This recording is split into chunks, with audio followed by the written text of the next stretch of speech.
Viewers, welcome to Tamil இலக்கண channel. இன்னைக்கு நம்ம பார்க்க போறது அணி இலக்கணம். அணினா என்ன பொருள்? அணி என்றால் அழகு. அணினா என்ன பொருள்? அழகு. ஒரு செய்யுளை சொல்லாலும் பொருளாலும் அழகுபடுத்துவது பேர் தான் அணின்னு சொல்றோம். இப்போ அணிகள்ல நிறைய வகைகள் இருக்குது. இப்போ என்ன ஃபர்ஸ்ட் நம்ம பார்க்க போறது ஓமை அணி.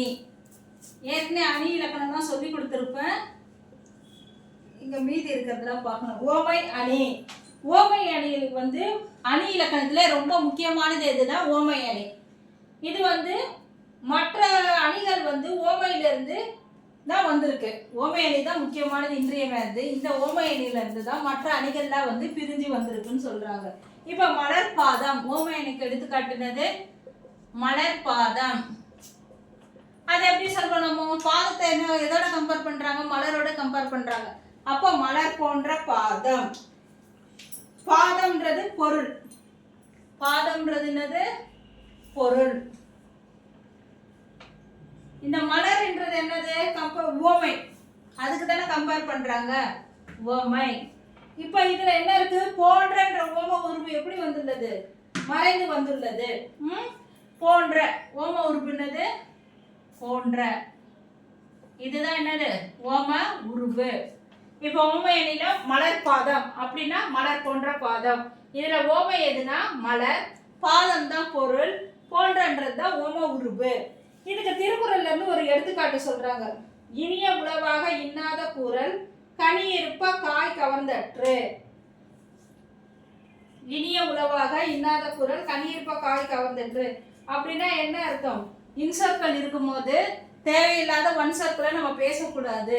அப்படி பேசுறது எதுக்கு கம்பேர் பண்றாங்கன்னா, பழுத்த பழம் இருக்கும் போது அதை சாப்பிடாம காய்களை பறிச்சு சாப்பிட்றதுக்கு சமம்.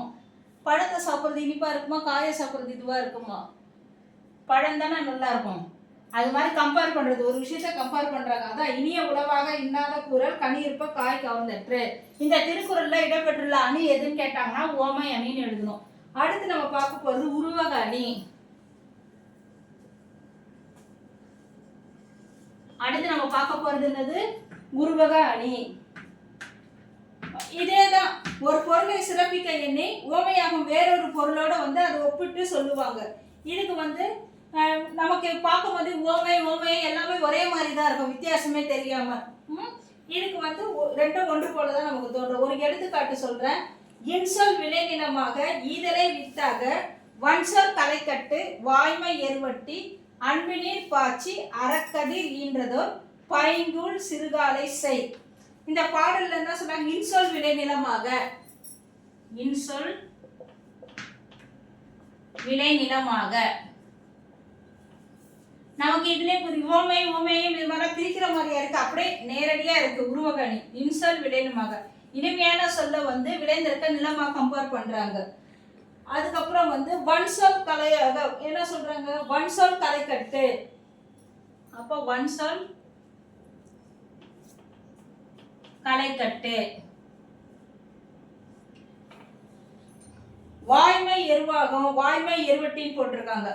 வாய்மை எருவாகவும். இந்த மாதிரி ஒரு பாடல்ல இந்த மாதிரி மறைதெல்லாம் வரல, மலர் போன்ற பாதம் அது மாதிரிலாம் வரல. இணையாவே அப்படியே எது ஓமை எது ஓமை இல்லைன்னு தெரியாத அளவுக்கு அப்படியே டைரக்டா வந்துடும். இன்சொல் எதுக்கு கம்பேர் பண்ணிருக்காங்க? விளைநிலத்துக்கு. வன்சொலை எதுக்கு ஒப்பிட்டு கூறியிருக்காங்க? அது கலைகளை இது பண்றது. வாய்மை என்ன சொல்லியிருக்காங்க? எருவாகவும் உரமாகவும் கம்பேர் பண்ணியிருக்காங்க. இந்த மாதிரி பண்றது பேர் தான் என்னது? உருவக அணி. அப்புறம் பார்க்க போறது என்னன்னா பின்வரும் நிலை அணிகள். இப்ப என்ன பார்க்க போறோம்? பின்வரும் நிலை அணிகள். அது என்னென்ன அணின்னு பார்த்துடலாம்.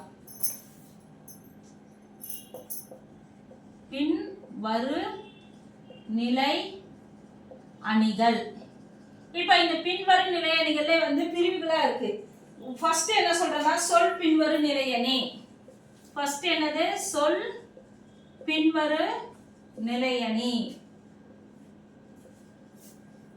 ரெண்டாவது என்ன இருக்குன்னா பொருள் பின்வரு நிலை அணி. முதல் சொல் பார்த்துட்டோம், அப்புறம் பொருள் பின்வரு நிலை அணி.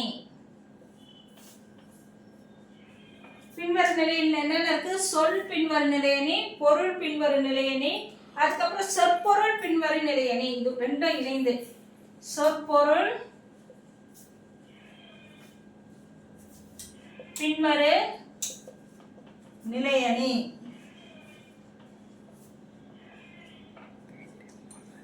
சொல்பொருள் பின்வரு நிலையணி. பின்வரு நிலையணிகள்ல எத்தனை இருக்கு? சொல் பின்வரு நிலையணி, அப்புறம் பொருள் பின்வரு நிலையணி, அப்புறம் சொற்பொருள் பின்வரு நிலையணி. அதுக்கப்புறம் பார்த்தீங்கன்னா என்னது? வஞ்ச புகழ்ச்செயலி ஒன்று வருது. ஆனால் இது பின்வரு நிலையனுடைய 3 நிலைகள் தான். சொல் பின்வரு நிலையணி, பொருள் பின்வரு நிலையணி, சொற்பொருள் பின்வரு நிலையணி. இது 3 தான். இன்னைக்கு சொல் பின்வரு நிலையணி பற்றி பார்க்கலாம். நம்ம முன்னாடி வந்த சொல்ல பின்னாடியும் பல இடத்துல வரும். முன் வந்த சொல்ல பின்னும் பல இடத்தில் வருவது. ஒரு எடுத்துக்காட்டு சொல்றேன். முன் வந்த சொல்லே பின்னாடி பல இடத்துலயும் வரும். நிறைய இடத்துல வரும். முன் வந்த சொல்லே பின்னும் பல இடத்திலும் வந்து, ஆனா பொருளை வந்து என்ன சொல்லும்? வேறு பொருளை தரது தான் என்னது? சொல் பின்வரு நிலையணி. பின்வரு நிலையணி எத்தனை சொன்னா 3 வகைப்படும். அது சொல் பின்வரு நிலையணி, பொருள் பின்வரு நிலையணி, சொற்பொருள் பின்வரு நிலையணி. இப்ப சொல் பின்வரு நிலையணினா முன் வந்த சொல்லே வந்து பல இடத்துல வரும். ஆனா அதோட பொருள் மட்டும் மாறுபடும். அதுக்கு ஒரு எடுத்துக்காட்டு சொல்றேன். திருக்குறள்ல தான் இருக்கு. துப்பார்க்கு துப்பாய துப்பாக்கி, துப்பார்க்கு துப்பாய தூவும் மழை. இப்ப இந்த துப்பார்க்கு துப்பாய துப்பாக்கி, துப்பார்க்கு துப்பாய தூவும் மழை, இந்த இடத்துல வந்து துப்புன்ற வார்த்தை வந்து நிறைய இடத்துல வருது. திருக்குறள் ஃபுல்லாவே வந்து அந்த வார்த்தைகள் தான் வருது. துப்பார்க்கு துப்பாய, துப்பார்க்கு துப்பாயன்னு சொல்லிட்டு. அது வந்து வந்த சொல்லி மறுபடியும் வருது. ஆனா அதோட அர்த்தம் ஒண்டி மாறுபடுதுன்னு சொல்றாங்க. ஃபர்ஸ்ட் துப்பா இருக்குன்னு சொல்லும் போது அது உண்பா இருக்குன்னு சொல்றாங்க. திருக்குறளுடைய ஃபர்ஸ்ட் அடியில வந்து அந்த ஃபர்ஸ்ட் வார்த்தை, அந்த சொல் வந்து துப்பா இருக்கு தொடங்குதுல, அந்த அர்த்தம் வந்து உண்பவருக்குன்னு அர்த்தம். துப்பா இருக்குன்னா உண்பவருக்குன்னு அர்த்தம். அப்புறம் என்ன சொல்றாங்க? துப்பாருக்கு துப்பாய துப்பாக்கி, துப்பாருக்கு துப்பாய தூவும் மழை. அடுத்து துப்பு, துப்பாய இருக்குல்ல, அது நான் நன்மைன்னு அர்த்தம். வார்த்தைகள் ஒன்னே தான், ஆனா பொருள் மட்டும் என்னது? மாறுபடுது. அடுத்து அதுலயே வருதுல்ல, துப்பாய தூவும் மழை. துப்புனா மறுபடியும் என்ன? அது துப்புனா என்ன அர்த்தம்? உணவு. பின்வரும் நிலையன்னு என்ன சொன்னா சொல்பொருள் பின்வரும் நிலையன்னு தான் பார்த்துருக்கோம். முன் வந்த சொல்லே வந்து பலவிடத்தான் வரும். ஆனால் அதோட பொருள் மட்டும் மாறுபடும் சொன்னேன். அதுக்கு எடுத்துக்காட்டு வந்து திருக்குறள்ல இருக்கு. துப்பார்க்கு துப்பாய துப்பாக்கி, துப்பார்க்க துப்பாய தூவும் மழை. இதுல முதல் வாடியில வரக்கூடிய துப்பார்க்கு அர்த்தம் வந்து உண்பவருக்கு. அதுக்கப்புறம் துப்புன்றதுக்கு வந்து நன்மைன்ற பொருள் இருக்கு. அதே துப்புன்றதுக்கு உணவுன்ற பொருள் இருக்கு. இந்த மாதிரி மாறுபட்ட பொருளை தருகிறது. இந்த மாதிரி ஒரு அணிபேர் தான் இது சொல் பின்வரும் நிலையணி.